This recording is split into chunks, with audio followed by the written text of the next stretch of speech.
13 ya. Jadi kuliah terakhir pada blok reproduksi fisiologi. Mungkin apa besok apa tadi ya yang Dokter Zainul sama Andri ya sudah ya. Jadi sudah kuliah 11 dan 12 sudah selesai kah? Sudah, dokter. Sudah, tinggal kuliahnya Dokter Zeni ya, yang nanti hari Jumat pagi, betul? Iya, dokter. Oke. Berarti nanti hari Jumat jam kedua ya, kita tetap UM 2. Sedangkan Sabtu, karena kalian harus itu ya, ikut talenta apa sih? Wajib gitu kah? Wajib, dokter. Semua, kelas 2, satu angkatan. Enggak, dokter. Yang namanya tertera di file tersebut. Hmm, tapi pagi enggak ya? Jam berapa kah talentanya tuh? Tergantung, dokter. Ada yang jam 12, ada yang pagi. Hmm, kata, kata Mbak Dela bisa tuh pagi itu untuk ujian UM 1. Insya Allah bisa, dokter. Kalau angkatan 23. Nah, angkatan 23. Maksudnya Beda-beda gimana? jadwal, dokter. Loh, kalau ya UM ya nggak bisa no. Ya kalau UM ya harus semua lah. Masa UM terus kok ono shift-shiftan gitu ya nggak bisa. Ngapunten dokter, untuk hari Sabtu itu jadwalnya farmakologi ada UTS dokter. Pagi, Oke, pagi. jam berapa menit? Dari Pak Antri tadi belum dikonfirmasi lagi dokter. Belum dikonfirmasi. Ya kalau misalnya memang nggak bisa Sabtu sore bisa nggak? Kalau ti kalau enggak ya berarti kan Senin sudah UM 3 ya. Berarti eh, UM satunya ya di antara nanti minggu ujian itu, minggu depannya, gitu ya.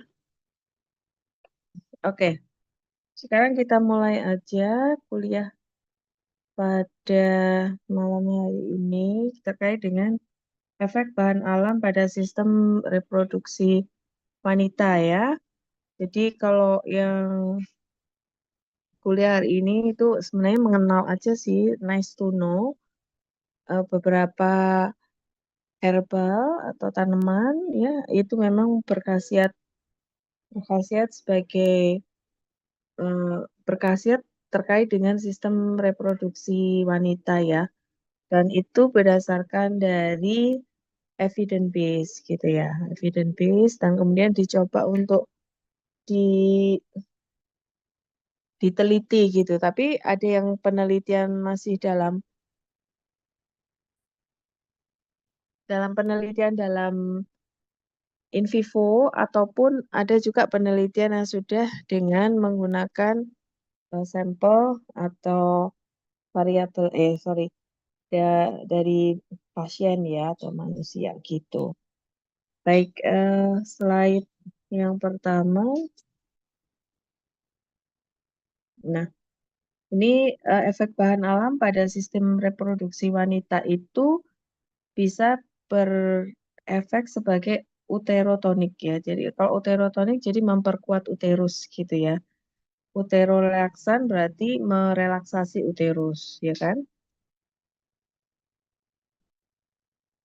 Terus kemudian juga ada yang berefek kontrasepsi, kemudian laktasi, fertilizer itu berarti mengaktifasi kesuburan gitu, dan sebagai antiseptik lain juga eh, bisa mengurangi infeksi saluran kemih gitu ya.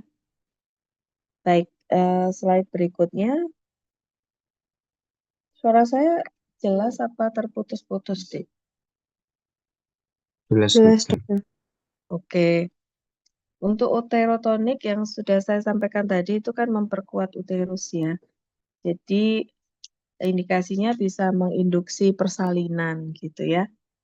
Kemudian juga mempercepat terjadinya involusi uterus. Artinya mengembalikan uterus ke ukuran semula. Dari yang pada saat uterus kemudian eh, membesar karena proses kehamilan, kemudian setelah persalinan, maka kemudian uterus akan kembali ke bentuk semula ya. Normalnya itu involusi, nah itu bisa diinikan dengan uterotonik. Kemudian juga mengeluarkan sisa jaringan dari uterus. Menginduksi persalinan itu artinya eh, ya mengkontraksi gitu ya, kontraksi uterus itu akhirnya kan juga mempercepat terjadinya persalinan ya. Oke, slide berikutnya.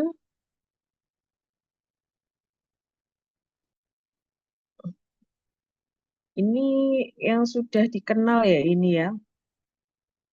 Sauropus androgynus atau katuk ya. Ini banyak ditemukan nih di sekitar kita gitu ya tanamannya. Nah, biasanya ini sering tanaman ini sering digunakan untuk ibu yang menyusui bayi. Jadi untuk memperlancar produksi ASI gitu. Nah, tanamannya ini biasanya dimasak kayak sayur bayam gitu, sayur bening gitu ya. Nah, jadi ibu-ibu yang menyusui itu biasanya juga mengkonsumsi daun katuk itu sebagai makanan. Atau memang sudah ada sudah ada pilnya gitu ya, yang isinya memang ekstrak daun katuk itu juga sudah ada gitu ya.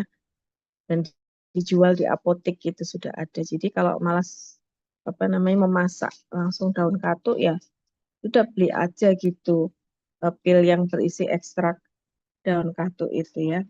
Nah, di setelah diteliti daun katuk itu kenapa ini kok menghilang ininya slide-nya.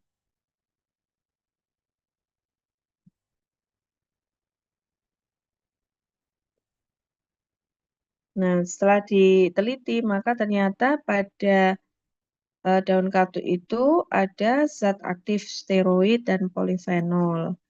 Nah, ternyata setelah diteliti juga eh, steroid terutama polifenolnya itu memiliki efek terhadap beberapa hormon ya, yang terutama terhadap hormon prolaktin gitu ya. Jadi prolaktin itu juga akan meningkatkan produksi ASI juga, yang kemudian yang kedua juga berefek antioksidan sebenarnya ya.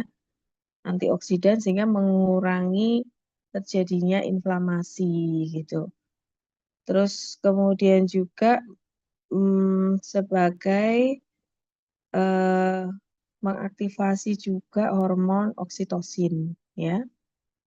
Dan juga dikatakan pada beberapa penelitian itu juga memiliki efek estrogenik ringan gitu ya, karena eh, bisa menstimulasi hormon estrogen gitu. Namun ini ada beberapa judul penelitian ya terkait dengan efek polifenol itu, misalnya dalam dalam jurnal efek polifenol dari daun katuk terhadap peningkatan hormon prolaktin pada ibu menyusui, kemudian juga stimulasi hormon prolaktin oleh senyawa polifenol. Jadi sudah banyak yang meneliti gitu ya terkait polifenol ini. Coba di slide berikutnya itu kayaknya ada jurnalnya ya. Coba slide berikutnya nih. Nah itu. Ini salah satunya itu ada judulnya di situ ya, efektivitas ekstraksi alkaloid dan sterol daun katuk gitu ya terhadap produksi ASI. Nah, pada jurnal ini pembahasannya adalah kenapa kok bisa eh, terkait dengan produksi ASI, karena ternyata pada daun katuk itu ada steroid dan polifenol yang dapat meningkatkan kadar prolaktin dan juga meningkatkan metabolisme glukosa untuk sintesis laktosa sehingga produksi ASI meningkat. Ini salah satu jurnal. Jurnalnya banyak juga yang tadi saya sebutkan ya. Jadi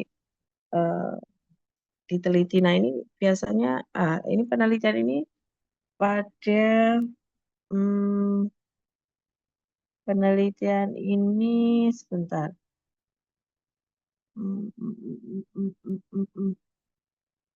Penelitian ini pada in vivo nggak salah ya penelitiannya. Oke, slide berikutnya. Slide berikutnya ini ananas ya. Nanas itu ya. Nah, nanas itu katanya di situ disebutkan bahwa mempunyai efek ini ya. Apa tuh? Ada enzim di situ ya. Kalau setelah dilihat-lihat, oh ada punya enzim bromeolin ya. Yang efeknya meningkatkan kontraksi otot polos uterus. Ini pada penelitian hewan coba ya in vivo. Yang salah satu mekanisme menginduksi prostaglandin.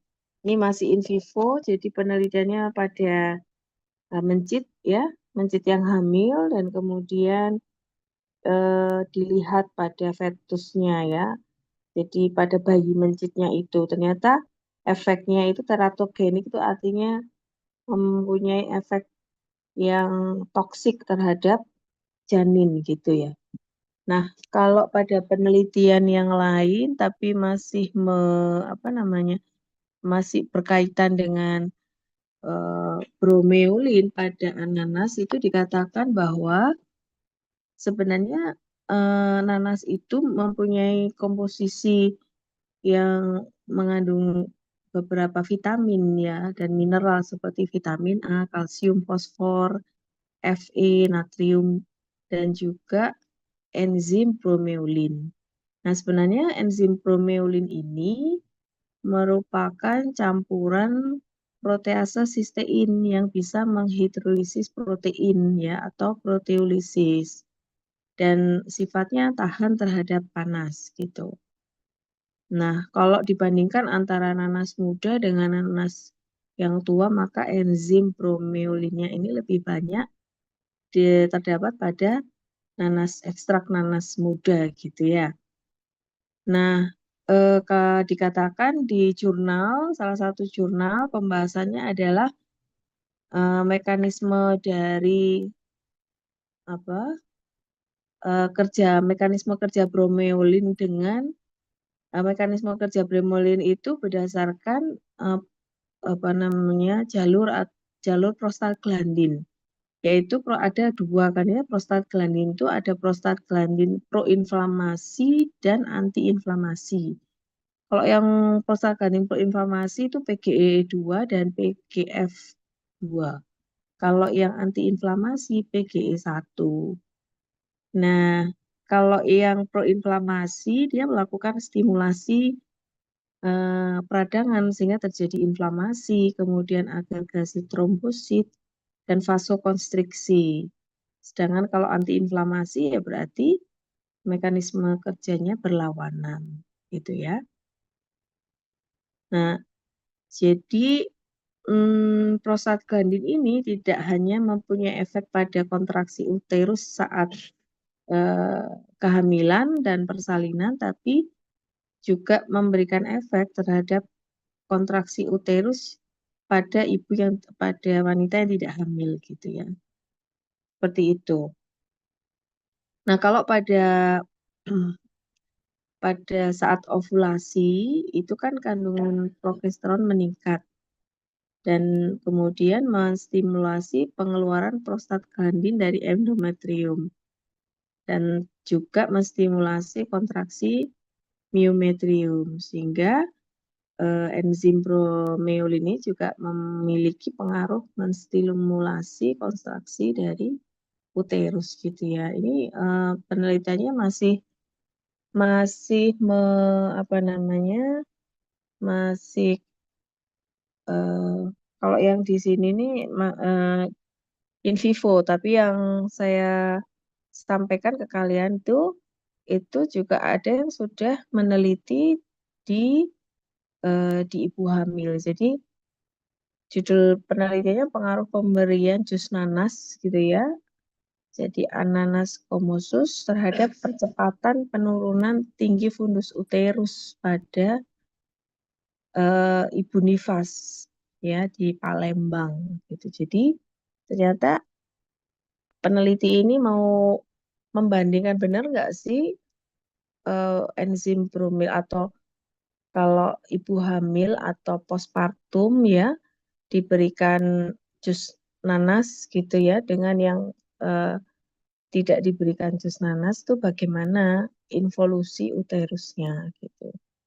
Nah, ternyata dengan pemberian nanas muda terutama itu karena dikatakan bahwa bromeulinnya lebih banyak, ekstrak bromeulinnya, maka kemudian memang secara statistik itu terjadi penurunan tinggi fundus uteri yang signifikan pada ibu postpartum masa nifas yang diberikan nanas dengan yang kelompok perlakuan gitu ya.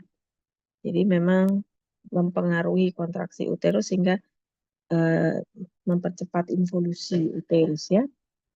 Slide berikutnya, ya kadang-kadang kalau hamil nggak boleh makan nanas muda kan gitu ya ininya yang ada di masyarakat. Jangan makan nanas muda nanti apa khawatir kehamilannya nanti bisa luruh dan sebagainya. Dan memang meningkatkan kontraksi uterus ya, seperti itu.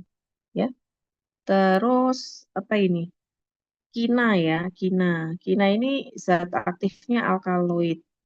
Jadi kalau nanti ada beberapa slide yang hampir sama gitu ya.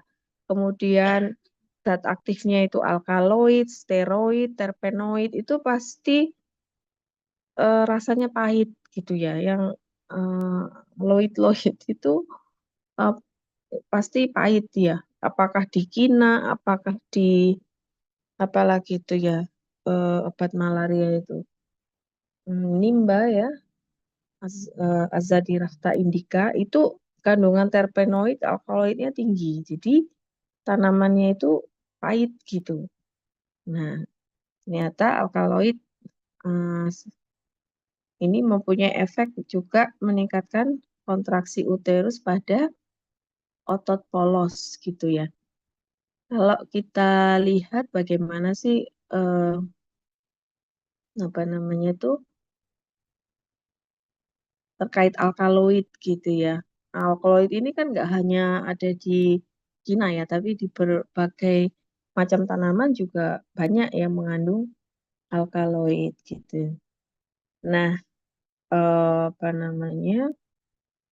Alkaloid ini bagaimana sih bisa meningkatkan kontraksi uterus gitu? Itu ada beberapa penelitian gitu ya yang apa mencoba untuk eh, membahas terkait dengan bagaimana mekanismenya. Jadi dikatakan di beberapa jurnal itu ternyata mempunyai interaksi dengan reseptor adrenergik dan kolinergik yang maksudnya zat aktif alkaloid ini loh, gitu ya.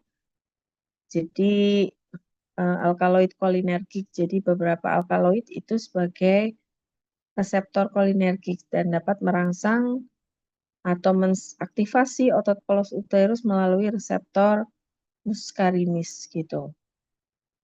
Sehingga nanti mempengaruhi aktivitas yang mempengaruhi kadar kalsium dalam sel. Nah, kadar kalsium dalam sel itu juga kan berperan dalam mengaktifasi kontraksi otot gitu, ya. Yang kedua juga alkaloid itu seperti ergotamin itu juga memiliki efek pada reseptor adrenergik ya, sehingga menyebabkan vasokonstriksi dan meningkatkan tonus otot polos termasuk di uterus. Itu. Kemudian juga bisa melalui jalur kalsium gitu. Jadi kontraksi otot termasuk otot polos uterus itu juga kan tergantung tadi pada peningkatan kadar kalsium. Kalsium di dalam sel otot. Nah, alkaloid ini dapat meningkatkan masuknya kalsium ke dalam sel otot melalui kanal kalsium sehingga kemudian berinteraksi dengan protein kontraktil seperti miosin, aktin ya yang sudah pernah kalian lewati bloknya di muskuloskeletal sehingga menyebabkan kontraksi otot gitu. Dasar alkaloid. Nah, juga pengaruhnya bisa ke sistem serotonin ya.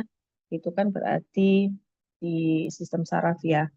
Itu. Jadi mempengaruhi sistem neurotransmitter ya, sehingga dapat juga meningkatkan kontraksi uterus ya melalui sistem dopamin dan serotonin. Gitu. Terus juga dikatakan di beberapa penelitian yang topiknya alkaloid itu juga ada pengaruh atau peran dalam kaitannya dengan prostaglandin ya. Jadi prostaglandin ini kan mediator inflamasi yang juga terkait dengan pengaturan kontraksi dan relaksasi otot uterus gitu ya. Seperti tadi ya, ada yang prostaglandin anti-inflamasi, ada yang pro-inflamasi gitu ya. Seperti itu penjelasannya ya. Slide berikutnya. Ini Solanum nigrum. Sama ya. Jadi isinya terpenoid dan steroid. Ini kaitannya juga nanti menginduksi oksitosin ya. Jadi juga efeknya sama meningkatkan kontraksi otot polos uterus ya. Slide berikutnya. Nah, ini rumput Fatimah ini ya.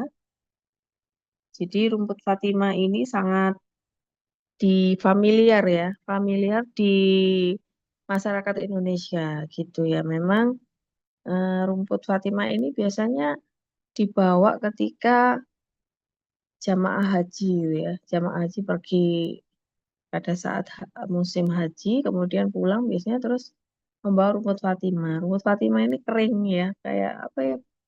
Kayak bunga edelweiss gitu ya kayaknya ya, kering gitu ya, dibawa kayak gitu gambarnya.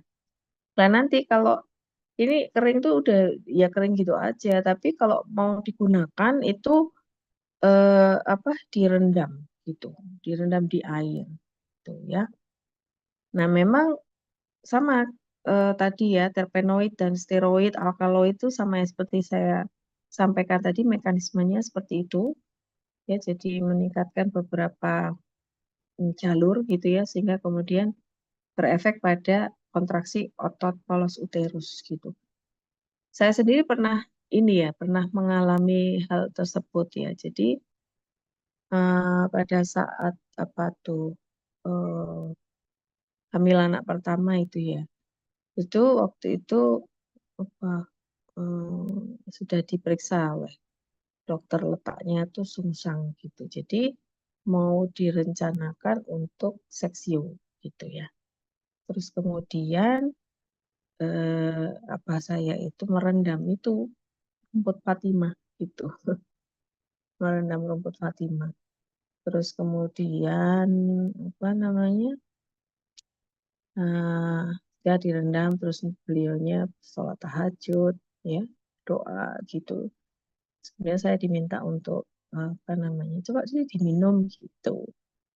Nah, terus ternyata ya sudah setelah diminum akhirnya terus terjadi kontraksi memang ya, jadi kontraksi uterus sampai akhirnya terjadi pembukaan serviks gitu. Jadi yang asalnya akan direncanakan untuk seksio sesaria nggak jadi karena terjadi pembukaan serviks ya, pembukaan serviks dan ya akhirnya dilakukan persalinan provaginam gitu, dengan presentasi sungsang gitu. Nah ini menunjukkan juga bahwa memang ini benar rumput Fatima itu bisa meningkatkan kontraksi uterus. Makanya sangat tidak dianjurkan jika tidak dalam pengawasan dokter gitu ya, atau minumnya terlalu banyak. Karena kalau terlalu banyak dikonsumsi, akhirnya kontraksinya kan terus-menerus. Jadi akhirnya lapisan serviks itu jadi menipis dan kadang-kadang kalau sangat menipis akhirnya terjadi perforasi gitu. Bahayanya efek sampingnya ya. Seperti itu. Jadi evidence base jadi dari yang dahulu-dahulu kalau nggak mules nggak apa padahal sudah umur kehamilannya sudah 39 minggu misalnya gitu kok nggak mules nggak ada kontraksi. Nah para sesepuh dulu itu kemudian coba sih dengan rumput Fatimah gitu ya. Ternyata terus kontraksi dan kemudian terjadi pembukaan serviks dan dilatasi serviks. Tapi waktu itu kan nggak tahu gitu ya, belum diteliti pada terus. Kemudian sampai oh iya akhirnya itu diteliti di mencit terus kemudian di tikus gitu ya ternyata terus dilihat uterus dan sebagainya. Oh ternyata memang berefek gitu ya. Nah seperti itu. Oke, slide berikutnya. Comfrey ini juga sama ya, zat aktifnya alkaloid ya ini seperti ini kayak saya juga belum pernah ini melihat secara langsung ya ketemu ini. Kalau rumput Fatimah saya pernah lihat. Ya, memang waktu itu disuruh minum gitu ya, jadi tahu.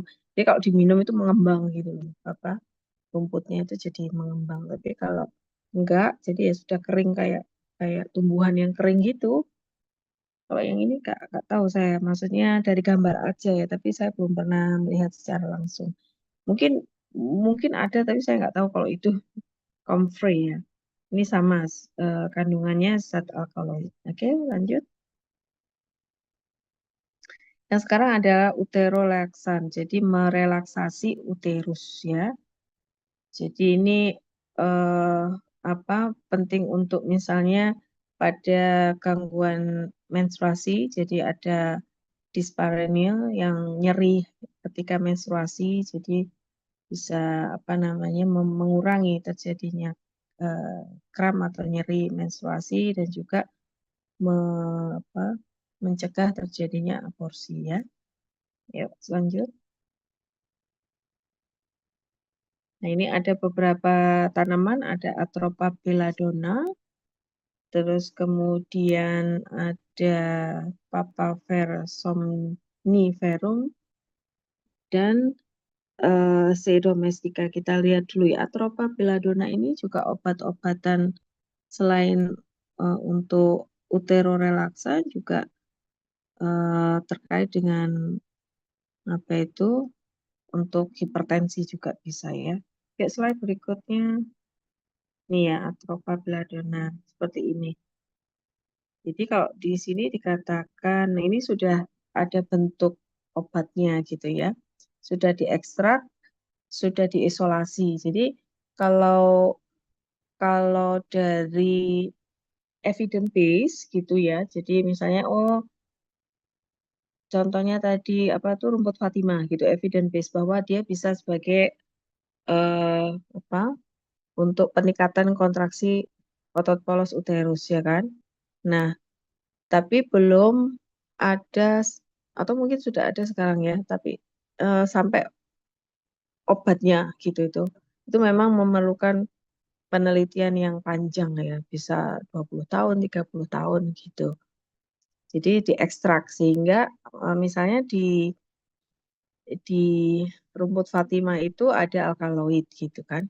Nah, alkaloidnya alkaloid jenis apa gitu, karena sebenarnya alkaloid itu masih compound, masih senyawa gitu. Nanti macam-macam tuh, ada macam-macamnya. Nah, mungkin khusus untuk rumput Fatimah itu alkaloid X misalnya gitu. Sementara compound-nya alkaloid itu ada mungkin 100 ya, 100 macam gitu. Nah, itu harus diekstrak ya, diekstrak sampai ketemu, oh ini zat aktifnya ini alkaloid tapi yang sudah memang punyanya rumput Fatimah gitu ya. Nah, kemudian setelah itu diisolasi ya, diisolasi terus disintesis ya. Setelah disintesis terus kemudian baru dibuat obat gitu. Ini kalau ini sudah ada obatnya ya. Nah, ini belladonna namanya ya. Ini komponennya begini, ini sumbernya dari Atropa belladonna ya. Sudah ada chemical groupnya. Jadi kalau sudah bentuk obat maka ya ada struktur kimianya, ada efikasinya, penelitian efikasinya dan sebagainya gitu. Tapi kalau belum sampai jadi obat, jadi masih penelitian yaitu ya masih membuktikan bahwa evidence base itu secara ilmiah itu terbukti gitu, tapi belum sampai menjadi suatu obat gitu ya. Oke, jadi nanti di sini sudah ada ya macam-macamnya dia sebagai analgetik, antipruritus dan sebagainya ya, gitu. Nah, termasuk sebagai tadi uterorelaksan. Oke, slide berikutnya.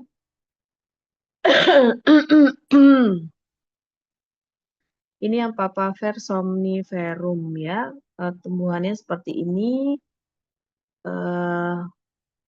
Dari ini alkaloid papaverin ya. Jadi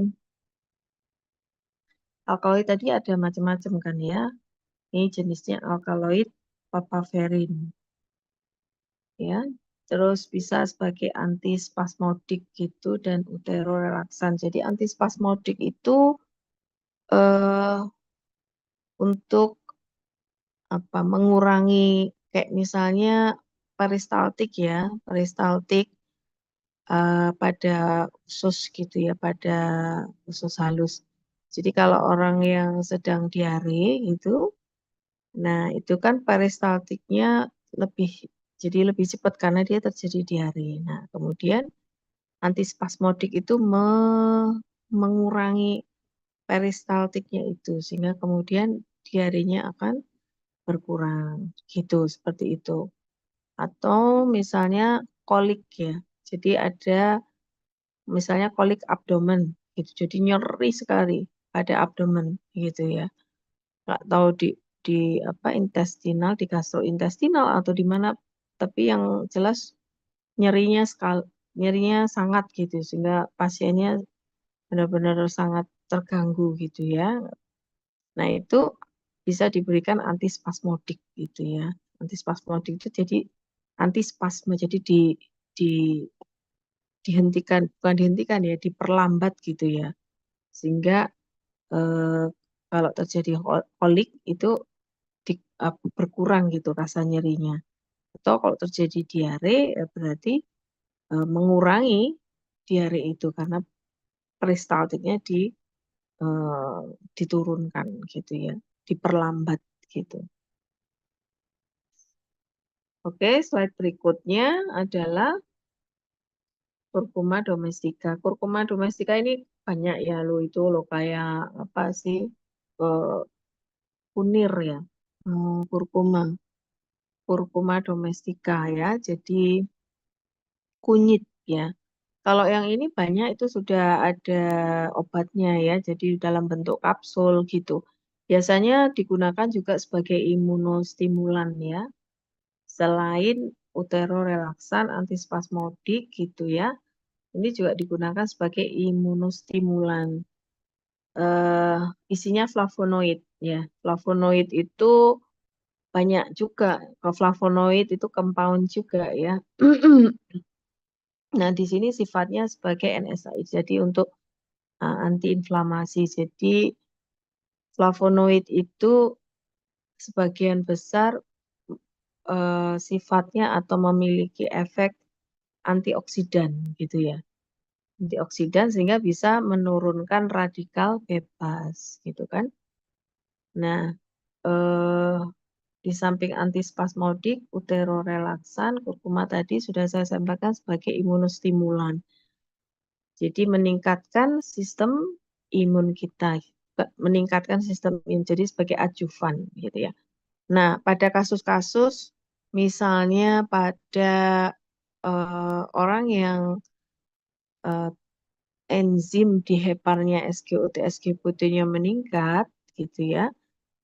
Berarti kan mengindikasikan bahwa fungsi heparnya agak terganggu kalau enzim hepar SGOT, SGPT-nya meningkat. Nah, itu dengan apa namanya? Dengan konsumsi kurkuma itu evidence base ya. Evidence base itu maka terjadi penurunan dari kadar enzim SGOT, SGPT. Biasanya kalau diperiksa darah gitu ya, SGBT, SGOT itu kan normalnya ya nggak sampai 30 gitu ya, nggak sampai 30. Nah itu misalnya meningkat dia karena ada kemungkinan misalnya ada radang ya pada hepar yang nggak tahu disebabkan oleh virus atau bakteri gitu. Nah kemudian sampai misalnya jadi 300 gitu kan, atau kadang sampai 400 gitu. Nah biasanya pasien mengeluh apa nggak enak pada apa pada abdomen gitu ya, mual terus apa nggak enak aja di perut gitu ya. Terus juga kadang ada iterik ya, kuning warna di skleranya. Nah itu dengan kurkuma itu eh, dengan pemberian kurkuma, konsumsi kurkuma misalnya 1 bulan gitu turun sudah dari yang ratusan menjadi puluhan gitu ya, kembali ke normal itu. Nah, itu buka efeknya juga ini juga ya, Pas. Mungkin untuk antiinflamasi ya kan, antiinflamasi. Nah, ini kalau pada sistem reproduksi pada wanita itu utero relaksan. Oke, slide berikutnya.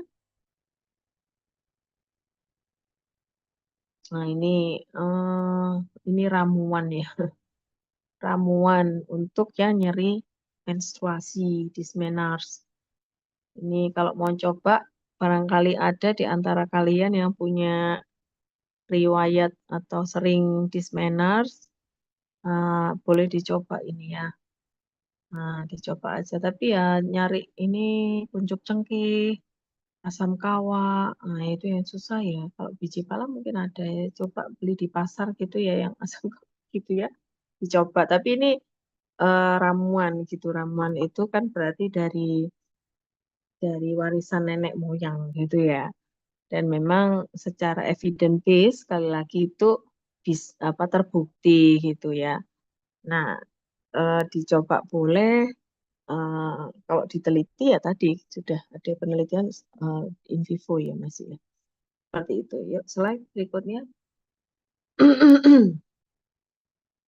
Nah, herbal juga, tanaman juga ada yang fungsinya sebagai kontrasepsi ya, kontrasepsi.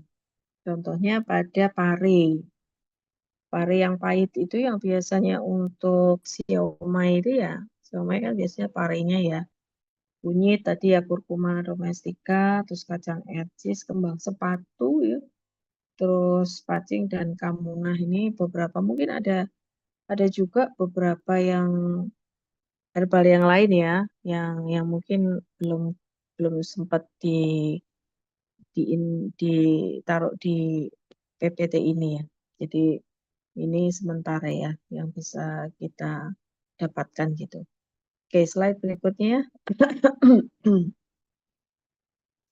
Ini sudah tahu ya kontrasepsi fungsinya. Yuk slide.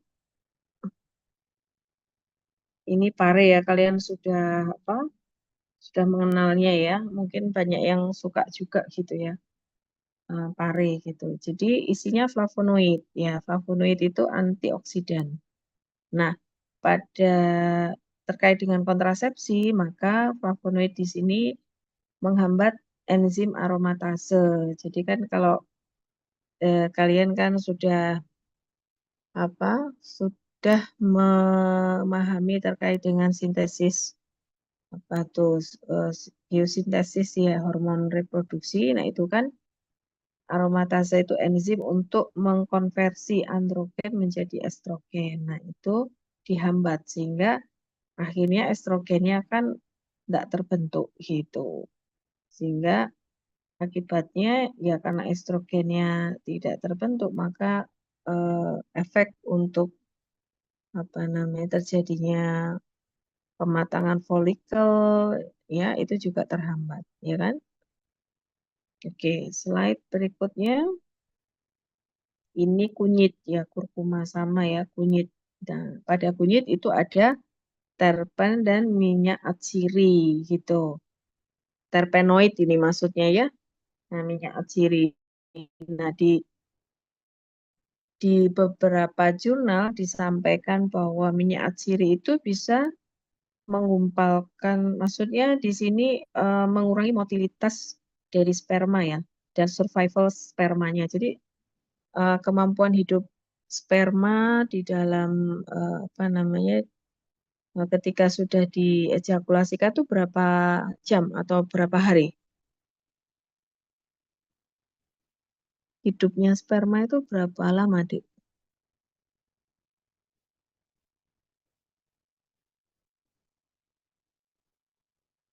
Ah, jawab. Mungkin kalau yang setahu saya sperma itu nggak tahan dengan oh bukan Hmm? nggak tahan oh sperma kalau nggak salah eh dia tidak bertahan lama di suhu ruangan gitu dokter. Oh, hitungan menit. Ada pendapat lain?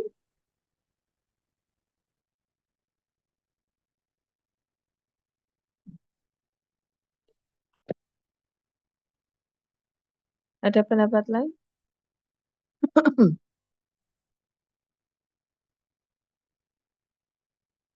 Jadi sperma itu dapat bertahan hidup ya di dalam tubuh wanita setelah diejakulasikan gitu.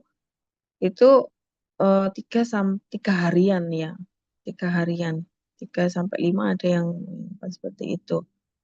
Nah, apa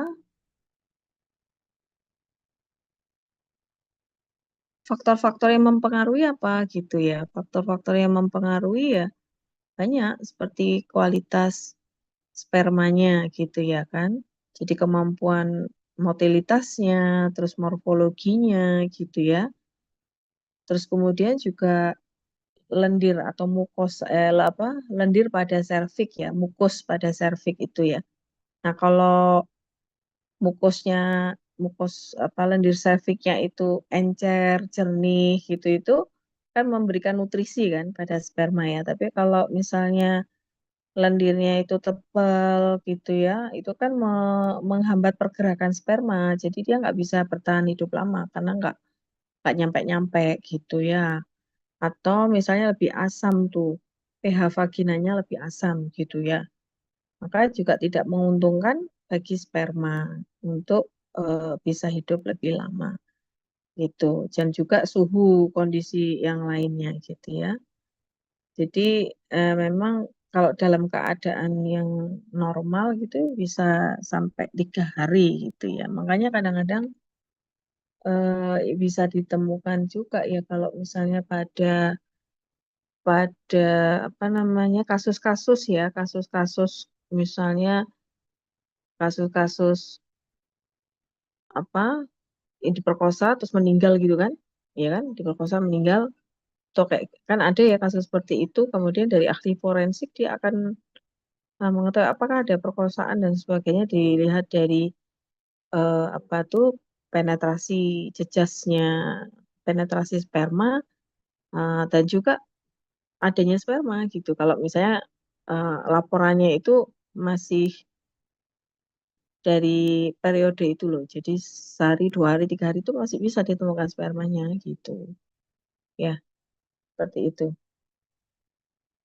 Baik. Terus kemudian di sini kontrasepsi ya.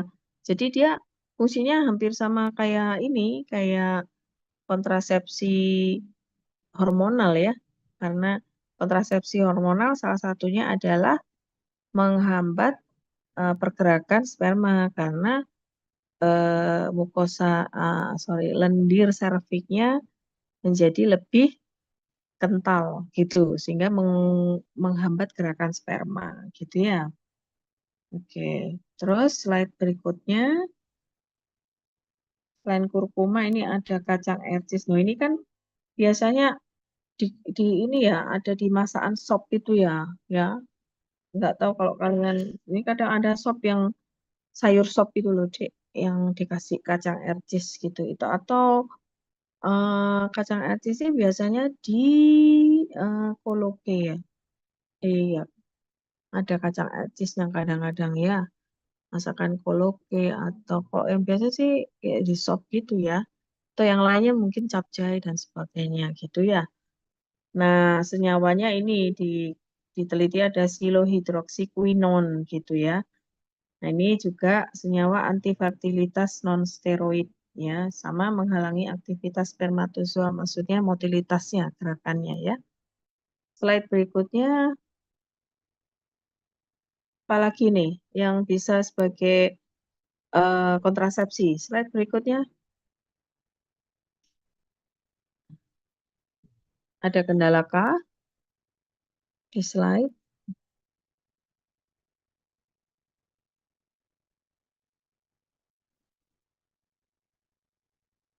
Slide berikutnya. Hmm,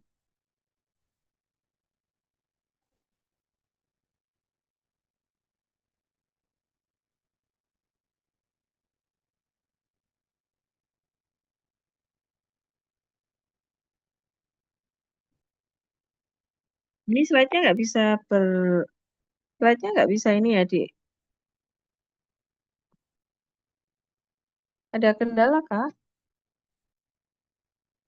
Ada kendala kah, Dik? Slide-nya.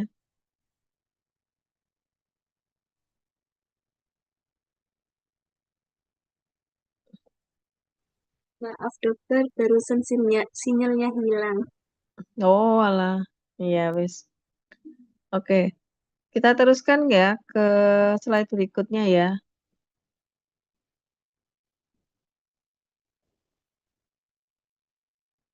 Bisa di ini, slide berikutnya.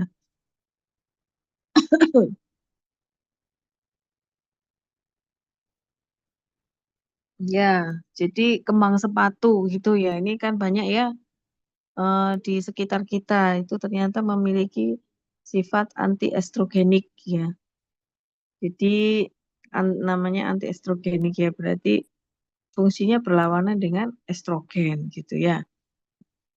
Sehingga juga keseimbangan estrogen progesteronnya terganggu sehingga juga akhirnya apa namanya tidak terjadi perkembangan folikel dan juga akhirnya juga terjadi ovulasi ya. Lanjut, ini ada lagi kan? Ya, jadi Costus specius, Costus speciosus atau pacing ini saya juga ya ini sering ya ini sepertinya tanaman hias ini kan ya ada yang warnanya kuning gitu ya. Ternyata punya efek kontrasepsi juga. Jadi isinya maksudnya bukan isinya, aktifnya steroid ya. Nah, kemudian terkait dengan hormon estrogen gitu. Jadi di sini estrogennya jadi eh, turun gitu ya, penurunan estrogen sehingga kemudian keseimbangannya tidak tercapai ya. Akhirnya ovulasinya juga tidak terjadi lonjakan LH gitu ya. Padahal ovulasi kan harusnya LH-nya cukup tinggi ya supaya bisa eh, follicle the graft-nya bisa terlempar gitu. Tapi karena nggak ada lonjakan LH maka nggak terjadi ovulasi gitu. Jadi sama seperti ya hormonal ya, KB hormonal. Slide berikutnya kayaknya satu lagi nih yang sebagai kontrasepsi ya. Kroton tiglium atau kamunah ini saya juga nggak pernah lihat atau mungkin pernah lihat tapi itu nggak tahu kalau itu kamunah ya. kayak kembang melati kecil-kecil gitu ya. Ini juga kandungan steroid dan terpenoidnya. Nah, ini masih evidence base karena ini dipercaya oleh suku Dayak. Jadi ada beberapa herbal itu yang memang dari apa resep kuno gitu. Jadi kan ada yang apa ya, yang me- menjaga gitu ya di masing-masing daerah gitu. Misalnya di Madura, di mana lagi di Nusa Tenggara Timur, di Dayak, di Kalimantan banyak banget gitu. Pokoknya tiap-tiap daerah di Banten misalnya ya. Nah, itu di Jawa Tengah, ya, Jawa Barat, macam-macam di Baduy mungkin itu kan mereka punya kayak apa ya namanya, bukan dukun ya, apa ya, orang yang memang dari turun temurun itu diberi suatu apa ilmu gitu ya dari nenek moyang bahwa ini herbal ini dan sebagainya. Namun mereka berdasarkan evidence base. Jadi dari turun temurun itu ditularkan begitu loh, ditularkan tapi belum ini secara saintifik ya, saintifikasi. Makanya ada juga sekarang di Indonesia itu namanya saintifikasi jamu gitu ya. Jadi jamu yang sudah menjadi suatu ke apa itu namanya menjadi suatu kebiasaan masyarakat Indonesia dan ternyata berdampak positif itu dicoba disaintifikasi gitu. Artinya disaintifikasi diilmiahkan. Apa sih yang menyebabkan jamu itu kemudian bisa misalnya membuat sehat dan sebagainya dan sebagainya. Itu disaintifikasi jamu ya. Jadi ada supaya nanti bisa ini kan di forum ilmiah ya, bisa diinformasikan. Nah, ini juga seperti itu ya. Tapi kalau ini masih berdasarkan dari apa namanya leluhur ya. Cuman semuanya itu yang tadi sebagai apa kontrasepsi ini belum menjadi suatu obat ya, sekali lagi belum menjadi suatu obat. Jadi juga nggak tahu nih misalnya masih di dalam proses ada sampai penelitian in vivo tapi juga belum belum ditambah lagi penelitian toksisitas karena kalau herbal juga itu juga punya efek toksik juga sebenarnya gitu. Nggak semua herbal itu, oh herbal ini misalnya kayak apa tuh tadi kurkuma gitu ya. Kurkuma, oh kurkuma ini bisa bisa sebagai anti apa entah sebagai misalnya kontrasepsi apa dan sebagainya. Tapi sebenarnya juga punya pasti toksisitas gitu, tapi itu belum belum penelitiannya belum banyak gitu ya. Ya, jadi untuk menjadi suatu obat seperti belladonna tadi yang dari atropin belladonna itu selain disintesis juga dilakukan penelitian toksisitas. Apakah toksik enggak gitu. Kalau dia berefek tapi toksik ya sama aja kan enggak apa namanya enggak terlalu berefek pada pengguna atau di sini manusia kan gitu. Jadi kalau kalau ternyata bisa meningkatkan kontraksi otot polos misalnya, tapi kemudian toksik buat organ yang lain kan sama aja gitu ya. Makanya kalau menjadi obat itu penelitiannya panjang banget tuh puluhan tahun gitu ya karena banyak yang harus dilakukan ya. Tapi kalau jamu itu memang secara penelitian nggak apa-apa gitu kan tuh evidence base gitu loh. Ya, jadi memang ada perbedaannya karena dia bukan obat gitu ya. Dia ramuan gitu ya kan. Jadi kalau di sini kontrasepsi berapa banyak kita harus apa mengkonsumsi kembang sepatu? Ya belum ada ini, belum ada saintifikasi jamunya ya. Jadi kita juga nggak tahu apa satu panci gitu di daun kembang sepatu direbus gitu, terus kemudian diekstrak ya supaya dapat apa namanya tadi dapat senyawanya yang katanya anti estrogenik gitu. Nah, misalnya kembang sepatu berapa satu panci kembang sepatu terus diekstrak dengan misalnya apa tuh ekstrak air gitu ya. Terus disaring nanti dari situ eh, anti estrogeniknya itu senyawa apa sebenarnya itu kan harus masih dicari lama gitu ya. Jadi ini adalah apa bukan sekedar ya. Jadi ini informasi bahwa memang beberapa herbal itu memiliki sifat sebagai kontrasepsi atau yang lainnya tadi. Namun belum sampai misalnya, oh kalau apa untuk kontrasepsi itu harus makan berapa banyak kacang ercis gitu ya. Ya nggak, ya belum ada sih memang gitu ya, karena masih penelitian masih jauh, belum sampai ke klinis gitu ya, karena belum dijadikan obat ya. Oke, slide berikutnya. Apa tuh slide berikutnya? Fertilizer ya. Jadi penyubur kasus infertility atau gangguan hormon ya. Oke. Ini tanamannya ada beberapa. Jadi apa itu kecambah ya. Coba slide berikutnya.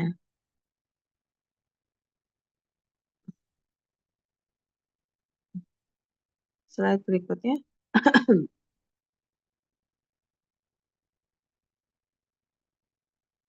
Mm-mm. Ini kecambah ya kan. Jadi kan eh, dulu ada stigma begini gitu. Kenapa apa orang Cina itu populasinya banyak gitu kan ya. Di dunia masih ya, di dunia itu paling tinggi masih populasi China ya. Atau mungkin sudah tergeser sama India ya kan. Nah, ternyata ada karena orang Cina seneng apa konsumsi kecambah gitu. Nah, ternyata memang kecambah ini mengandung vitamin E gitu dan terpenoid ya. Jadi vitamin E-nya itu kan seperti kalian tahu vitamin E itu adalah vitamin yang larut dalam lemak ya, dan juga mempunyai efek antioksidan yang kuat gitu ya. Jadi beda dengan vitamin C sama vitamin B ya, dia nggak larut dalam lemak tapi larut air. Jadi kalau konsumsi vitamin B dan C, kamu konsumsi batas dosisnya tinggi, misalnya 1000 mili ya, 1 gram gitu. Kamu minum vitamin C karena capek-capek minum vitamin C itu kok nggak dibutuhkan tubuh, maka akan diekskresi ke urin. Makanya kadang-kadang urinnya jadi kuning banget. Nah, itu karena kelebihan. Jadi apa yang dibutuhkan tubuh itu sudah tercover, sisanya dibuang gitu. Itu vitamin C sama B. Tapi kalau ADEK itu kan larut dalam lemak dan nggak bisa diekskresikan di urin. Jadi kalau sudah lebih nggak bisa dibuang di urin, makanya juga nggak boleh terlalu banyak dan nggak boleh terlalu sedikit. Kalau terlalu banyak bisa terjadi hipervitaminosis. Jadi kalau vitamin A itu nggak banyak tuh ini kebutuhannya, tapi kamu tiap hari makan vitamin A itu bisa terjadi hipervitaminosis A, jadi juga bisa. Ya, jadi nanti akhirnya juga nggak bagus juga buat kesehatan. Nah, kalau vitamin E dalam kaitan dengan fertilitas ya kesuburan itu karena memiliki eh, sifat antioksidan gitu ya. Nah, antioksidan tadi itu kan sebagai penangkal radikal bebas ya kan? Radikal bebas atau kerusakan oksidatif. Jadi melindungi termasuk oosit dan sperma itu dari kerusakan oksidatif atau stres oksidatif ya. Nah, dikatakan stres oksidatif itu bisa merusak sampai DNA-nya kan gitu. Kalau memang antioksidan endogen di dalam tubuh kita itu nggak bisa cover gitu karena saking tingginya radikal bebas, bisa aja karena makanan dan sebagainya gitu. Nah, kalau konsumsi kecambah, nah itu ada vitamin E-nya, nah itu dikaitkan dengan antioksidan tersebut gitu ya. Sehingga juga nanti eh, bisa meningkatkan kualitas dari ovum dan sperma begitu katanya ya. Tapi berapa banyak gitu ya kecambah yang harus dimakan gitu supaya dapat vitamin E dari kecambah itu juga belum. Misalnya kita makan sehari, misalnya setiap hari kita makan berapa? 1/4 gram pakaiannya itu bisa untuk bisa bikin apa itu ya? Sayur apa itu ya? Yang ada kecambah banyak gitu ya. Ya, itu memang belum ada ukuran-ukurannya gitu ya, belum ada ukuran-ukurannya. Jadi memang harus laki-laki diekstraksi. Nah, kadang-kadang bukan kadang-kadang penelitian itu karena ternyata misalnya dari kecambah itu nanti diekstrak gitu kan, diekstrak terus setelah diekstrak nanti misalnya ketemu vitamin E-nya, ya toh. Nah, vitamin E-nya ini kadarnya berapa gitu. Sama aja. Misalnya tadi, oh vitamin C gitu, vitamin C. Vitamin C yang ada di tanaman misalnya ya, dengan vitamin C tablet eh, itu berapa kadarnya gitu. Apakah sama atau enggak? Atau kita butuh satu panci kecambah ternyata setelah diekstrak kadar vitamin E-nya ternyata enggak setara dengan misalnya vitamin E yang dari apa bahan kimia gitu loh ya. Seperti itu. Memang masih panjang penelitiannya. Itu berdasarkan evidence base ya. Gitu.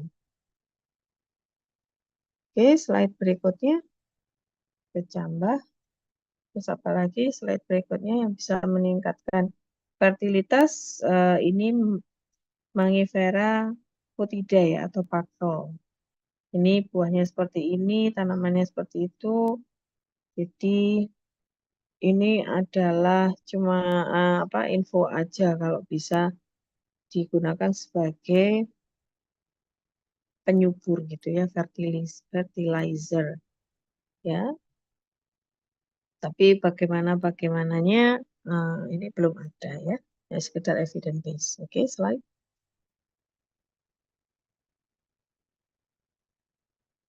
Ini juga Tribulus terrestis ya.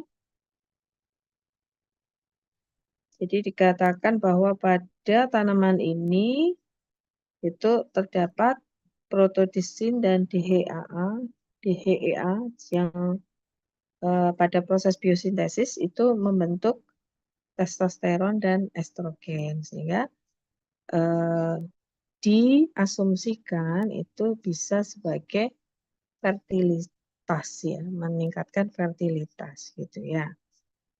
Oke, slide berikutnya.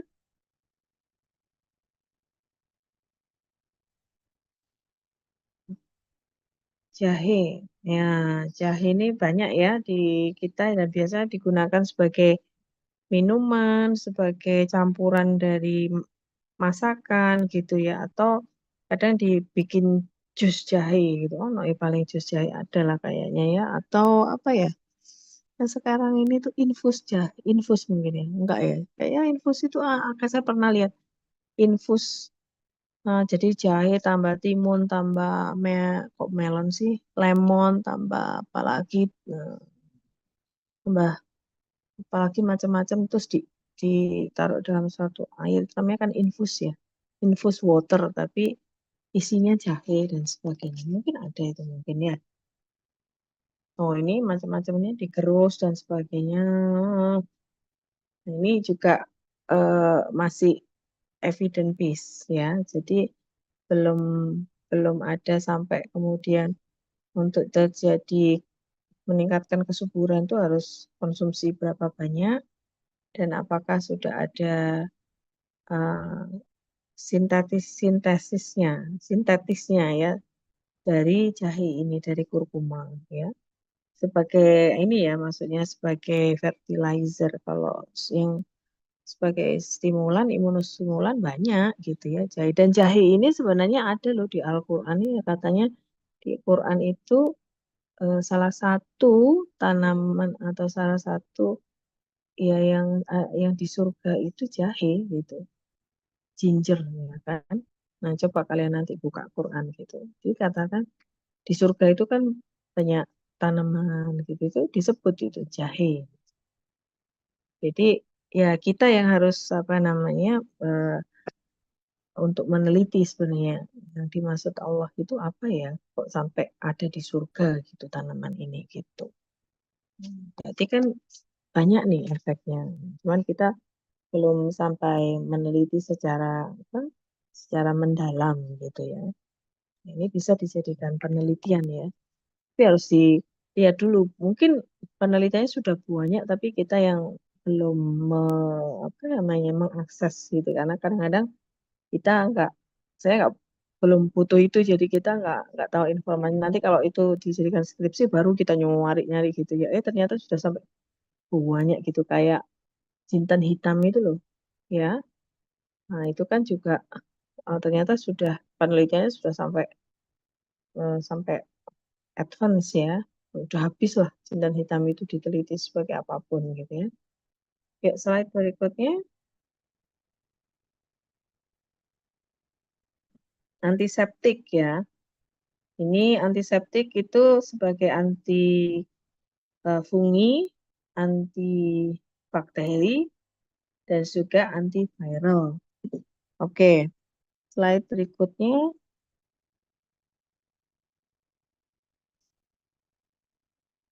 Slide.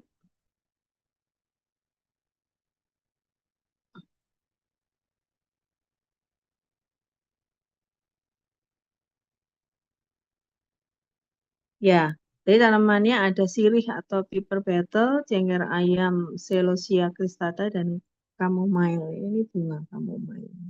Oke, slide. Nah, kalau sirih itu sudah sering dikenal ya sebagai antiseptik ya kan. Ada sirih hijau, ada sirih merah gitu ya, dan itu sudah banyak penelitian tentang sirih ya sebagai antiseptik atau antiinflamasi. Itu juga apa namanya sudah banyak diteliti. Nah, ternyata kalau sirih ini kandungannya ada minyak atsiri ya atau eugenol dan juga karyofilen ya atau carfacrol gitu ya. Nah, minyak atsiri ini itu bisa berperan ya, berefek sebagai antifungi ya kan. Jadi minyak atsiri ini sebagai antifungi karena dia merusak membran dari sel jamurnya gitu. Ya, jadi salah satunya pada minyak atsiri itu eugenol. Jadi dia mempunyai kemampuan merusak membran sel jamur dengan meningkatkan permeabilitas. Jadi kalau membran sel jamurnya rusak, maka kan komponen internal sel seperti enzim, ion, molekul itu akan lisis ya kan, sehingga jamur ini mati gitu. Dan juga ada senyawa lain di minyak atsiri yaitu karyofilen atau di situ apa namanya carfacrol ya, yang bisa mengubah struktur membrannya ya intinya nanti membrannya rusak gitu ya. Itu yang pertama. Kemudian yang kedua, minyak atsiri ini bisa menghambat sintesis ergosterol. Ergosterol itu kan lapisan dindingnya ya, di jamur itu ya. Jadi kalau minyak atsirinya ini dapat menghambat enzim yang terlibat dalam biosintesis ergosterol. Nah, kalau ergosterolnya nggak cukup, maka membran sel jamurnya ini jadi rapuh gitu loh, nggak kuat sehingga nggak stabil dan bisa menyebabkan lisis ya. Begitu juga dikatakan juga mengganggu fungsi dari enzim yang dalam kaitannya dengan metabolisme jamur dalam hal ini juga sintesis protein atau dinding sel dan replikasi DNA gitu ya. Itu yang terkait dengan minyak atsiri. Juga efek sitotoksik, jadi toksik untuk sel ya kan. Jadi langsung menyebabkan lisis ya, selnya karena toksik itu ya. Dengan cara sama sih melalui kerusakan membran juga. Oke, itu ya.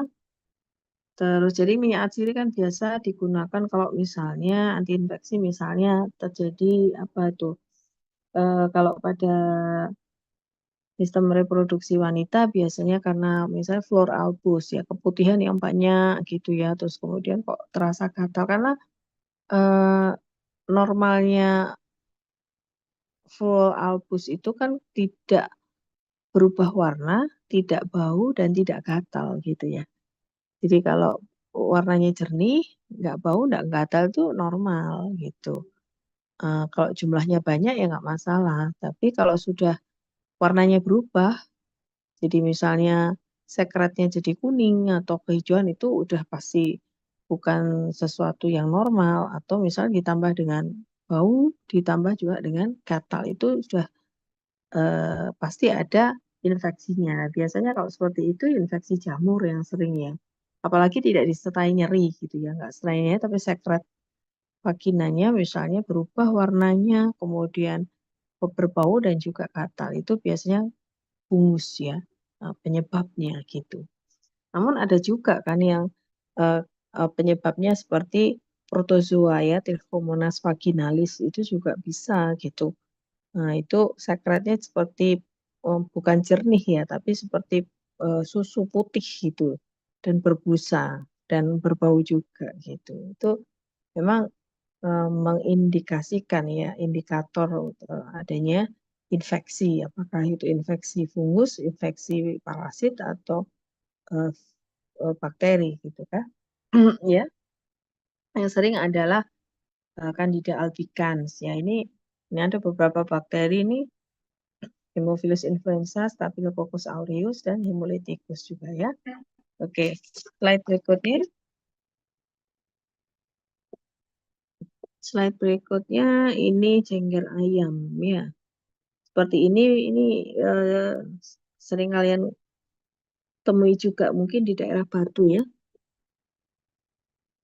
Daerah Batu itu banyak banget tanaman gitu. Kadang-kadang juga ini tanaman apa gitu ya. Itu banyak ini. Jadi sama ya. Jadi zat aktifnya alkaloid, triterpenoid. Kalau eh, yang daun sirih itu minyak atsiri ya. Minyak atsiri. Kalau ini alkaloid, triterpenoid ya. Yuk slide berikutnya.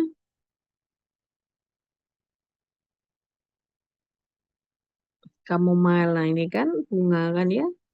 Bunganya cantik biasanya untuk hias di mana tuh di podium-podium itu loh. Kayak misalnya di mana tuh di dom di Pascasarjana kalau ada kegiatan-kegiatan ya, tapi biasanya plastik bunganya. Nah, ini chamomile, ini zat aktifnya flavonoid ya. Flavonoid tadi adalah senyawa antioksidan ya. Terus juga ada eh, antiseptik dan juga dikatakan di situ ada alfa bisabolol ya sebagai uterotonik juga. Nah, alfa bisabolol ini senyawa terpenoid pada yang ditemukan pada minyak atsiri bunga chamomile ya. Jadi memang bisa sebagai uterotonik dan antiseptik ya. Nah, fungsi apa mekanismenya menstimulasi reseptor dan pengaruh pada otot polos itu jadi eh, awalnya dari eh, reseptor GABA ya. Jadi yang ada di sistem saraf ya. Gamma aminobutyric acid. Jadi alfa bisabolol ini memiliki sifat yang dapat mengaktifasi gitu SSP dengan meningkatkan GABA, neurotransmitter ya, neurotransmitter. GABA ini kan memiliki peran untuk mengatur relaksasi otot ya. Namun dengan meningkatkan atau kemudian menetralkan aktivitas GABA, alfa bisabolol ini bisa menginduksi kontraksi uterus dengan mengurangi kelebihan relaksasi ya selama fase tertentu dalam proses kelahiran ya. Jadi itu dari reseptor GABA-nya. Nah, kemudian mekanisme pada reseptor muskarinik ya. Jadi alfa bisabolol ini juga mempengaruhi sistem saraf kolinergik ya dengan interaksi reseptor muskarinik pada sel otot polos uterus gitu. Terus tadi sama juga memodulasi aktivitas prostaglandin ya itu terkait sama uterotoniknya ya. Ya, slide berikutnya.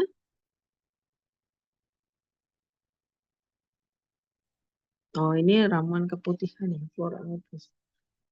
Bunga jengger ayam 6 gram, tahu tampak liman enggak? Tapak liman itu yang bunga yang bukan bunga sih ya, daun gitu ya. Yang 5 ininya, kayak jari tapi pokoknya 5 gitu ininya. Apa ya? Eh, nanti kamu searching aja deh. Tapak liman tuh kayak gimana gitu ya. Nah, daun beluntas ini gitu. Ini ramuan keputihan ya. Tapi ya nggak diapa-apain nih ya. Langsung diminum gitu. Ya pasti pahit mungkin ya. Nggak ada apa-apanya. Nggak dikasih apa misalnya lemon atau apa ini. Saya juga nggak pernah nyoba ini. Ini hanya dari eh, buku buku dari apa itu dari nenek moyang. Ada kan memang namanya apa ya saya lupa itu kayak kamus gitu tapi khusus untuk ramuan-ramuan gitu. Ya. Yuk slide berikutnya.